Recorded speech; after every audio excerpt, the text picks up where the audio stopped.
Many thanks for being with us.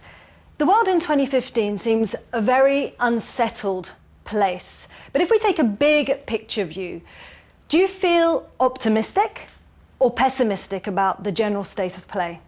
Well, in the global scene, we are racing towards a precipice which we're determined to fall over, which will sharply reduce the prospects for decent survival. What precipice is that? Well, there's actually two. One is environmental catastrophe, which is imminent, and we don't have a lot of time to deal with it, and we're going the wrong way. The other has been around for 70 years, the threat of nuclear war, which is in fact increasing. And if you look at the record, it's a miracle that we've survived. Well, let's look at the environmental issues. We've asked our social media audience to send us in questions, and we've had hordes of questions. And we received this question from Enea Agoli, who asks, when you look at the issue of the environment, and if you take a look at it from a philosopher's lens, what do you think about climate change? The human species has been around for maybe 100,000 years, and it is now facing a unique moment in its history.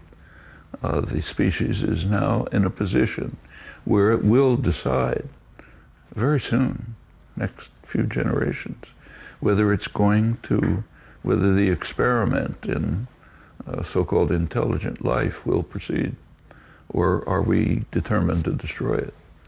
I mean, scientists overwhelmingly recognize that most of the fossil fuels have to be left in the ground if our grandchildren are going to have decent prospects. But the institutional structures of our society are pressuring to try to extract every drop. The effects, the human consequences of the predicted effects of climate change in the not very distant future are catastrophic, and we are racing towards that precipice. In terms of nuclear war, we see the prospect of this Iran deal. We're at a preliminary agreement. Does that provide you with a glimmer of hope that the world could potentially be a safer place? I'm in favor of the Iran negotiations, but they're profoundly flawed. There are two states that rampage in the Middle East, carry out aggression, violence, terrorist acts, illegal acts constantly. They're both huge nuclear weapon states, and their nuclear armaments are not being considered. And who exactly are you referring to there? The United States and Israel, the two major rogue states in the world. I mean, there's a reason why in international polls run by U.S. polling agencies, the main ones, the United States is regarded as the greatest threat to world peace by an overwhelming margin. No other country's even close. Incidentally, it's kind of interesting that the U.S. media refused to publish this, but it doesn't go away. Well, you don't hold the US President Barack Obama in very high esteem, but does this still make you think of him in slightly better terms? The fact that he is trying to reduce the threat of nuclear war. Actually, he isn't. He's just initiated a program, a $1 trillion program of modernization of the nuclear weapon system, which means expanding the nuclear weapon system. That's one of the reasons why the famous doomsday clock of the Bulletin of American Scientists has just a couple of weeks ago been pushed 2 minutes closer to midnight. Midnight is the end. It's now 3 minutes from midnight. That's the closest it's been in 30 years, since the early Reagan years when there was a major war scare. Well, you mentioned, obviously, the US and Israel in terms of Iran. Now, the Israeli Prime Minister Netanyahu obviously doesn't want this nuclear deal to work at all, and he says... And it's interesting. We should ask why. Why? We know why. Iran has very low military expenditures, even by the standards of the region, let alone the United States. Its strategic doctrine is defensive.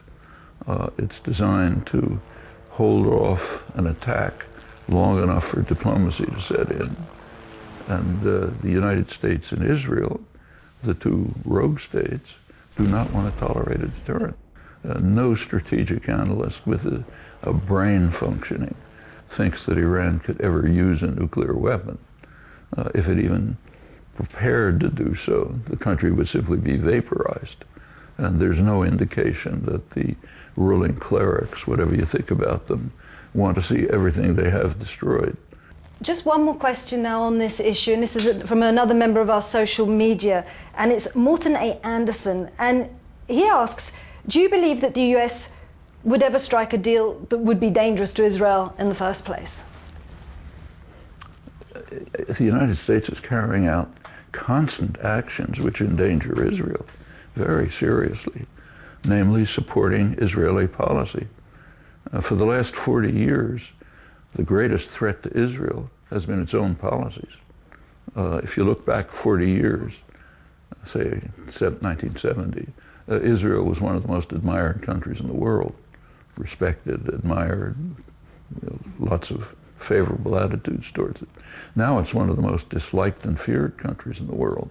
In the early 70s, Israel made a decision. They had a choice. They made a decision to prefer expansion to security. And that carries with it dangerous consequences. The consequences which were obvious at the time, I wrote about them, other people did.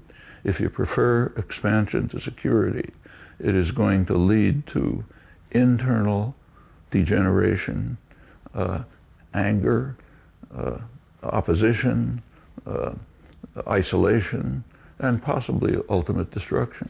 And by supporting those policies, the United States is contributing to the threats that Israel faces. Well, then, you see, that will bring me to the point of terrorism then, because that is really a global blight.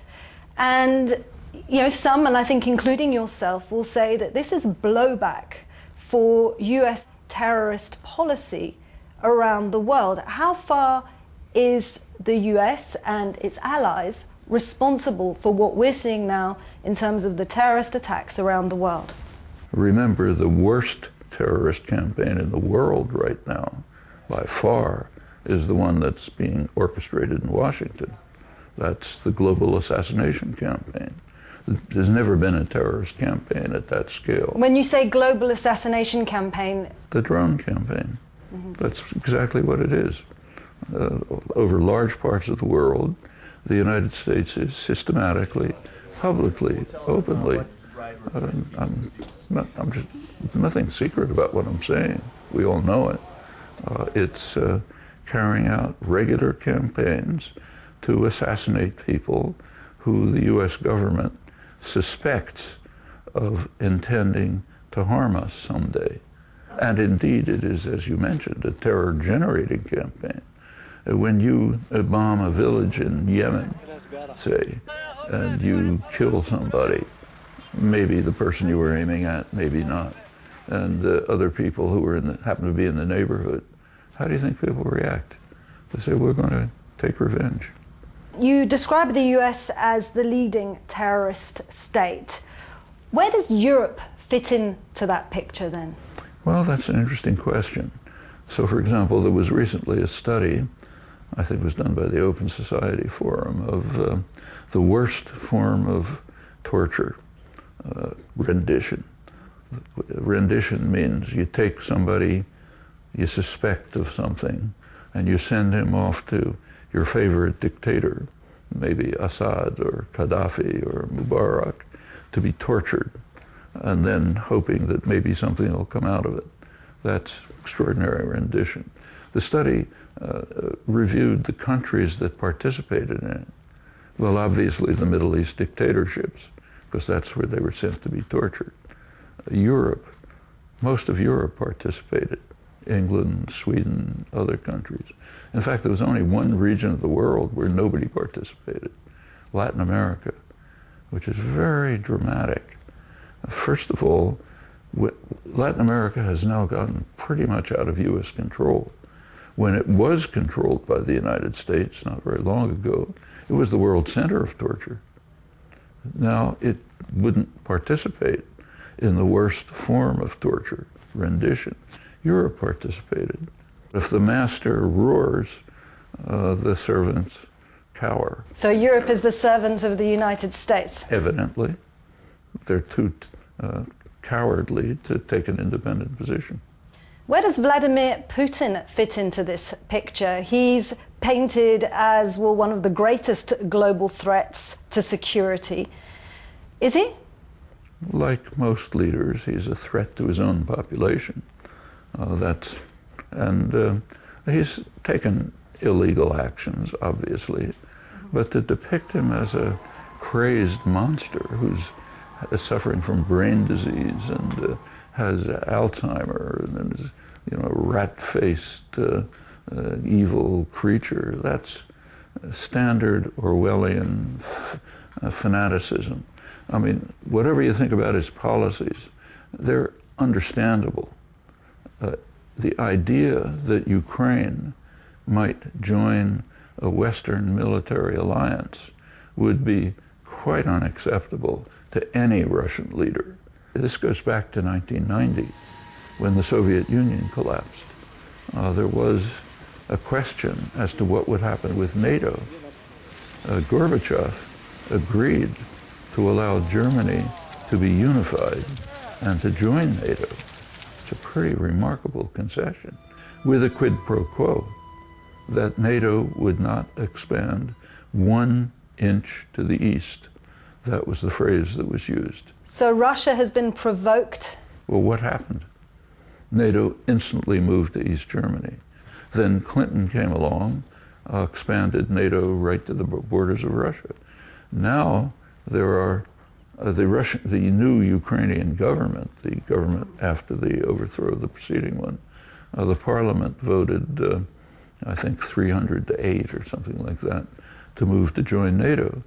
Which you can understand why they would want to join NATO. You can see why Petro Poroshenko's government would probably see that it's protecting his country. No, it's not protect. Crimea was taken away after the overthrow of the government, right?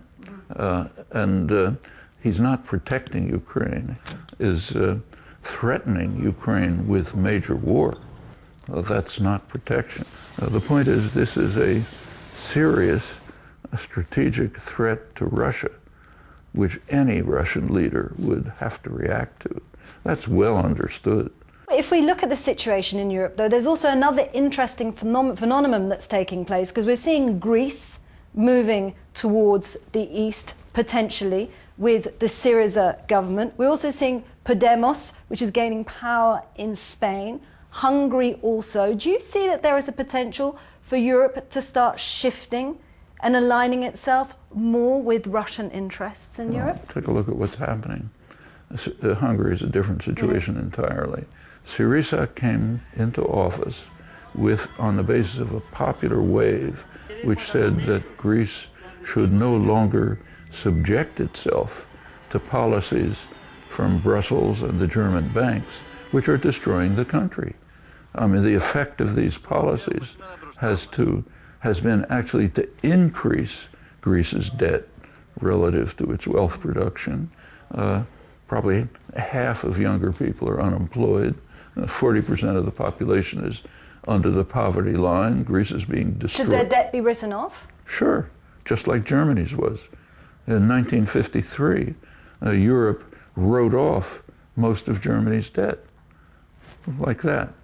So that Germany would be able to reconstruct from wartime damage. But then what about all the other European countries that have been... Same story. So Portugal should have its debt written off, Spain have its debt written off. Who is this debt? Who incurred this debt? And who is the debt owed to? The debt is mostly the response. In part, the debt was incurred by dictators. So in Greece, it's the fascist dictatorship, which the U.S. supported, that incurred a large part of the debt.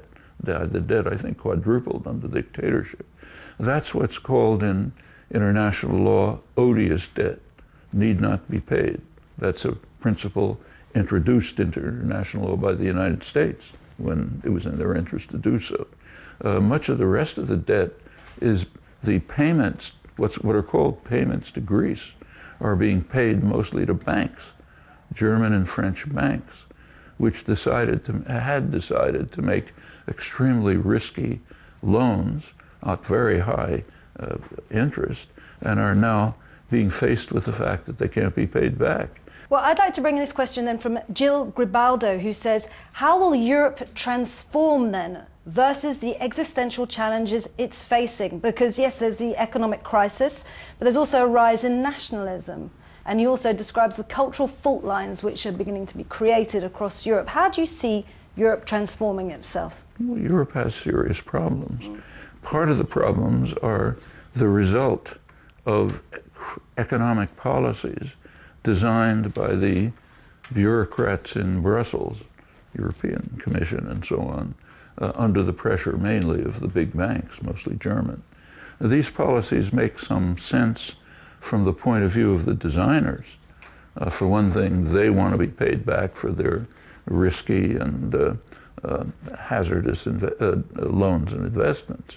The other thing is that these policies are eroding the welfare state, which they've never liked. The welfare state is one of Europe's major contributions to modern society. The rich and powerful have never liked it, and in fact this is eroding it, so good from their point of view. There's another problem in Europe. It's extremely racist. I've always felt that Europe is probably more racist than the United States. It wasn't as visible in Europe because the European populations in the past tended to be pretty homogeneous. So if everybody is blonde and blue-eyed, you don't seem racist. But as soon as it begins to change, it comes out of the woodwork very fast. And that's a serious cultural problem in Europe. I'd like to end, because we're very short of time, with a question maybe trying to end on a more positive note. And this is from Robert Light, and he says, what gives you hope? What gives me hope is a couple of things we've talked about. Latin American independence, for example. That's of historic significance. And we're going to see it right now in the Summit of America's meeting in Panama. In the recent hemispheric meetings, the United States has been completely isolated. It's a radical change from 10 or 20 years ago when the U.S. just ran it. In fact, the reason why Obama made his gestures towards Cuba is to try to overcome U.S. isolation. It's the U.S. that's isolated, not Cuba. Probably it'll fail, we'll see. The signs of optimism in Europe are Syriza and Podemos. There is finally a popular uprising against the crushing, destructive economic and social policies that come from the bureaucracy and the banks. And that's very hopeful, should spread. Noam Chomsky, many thanks for being with me. Yeah.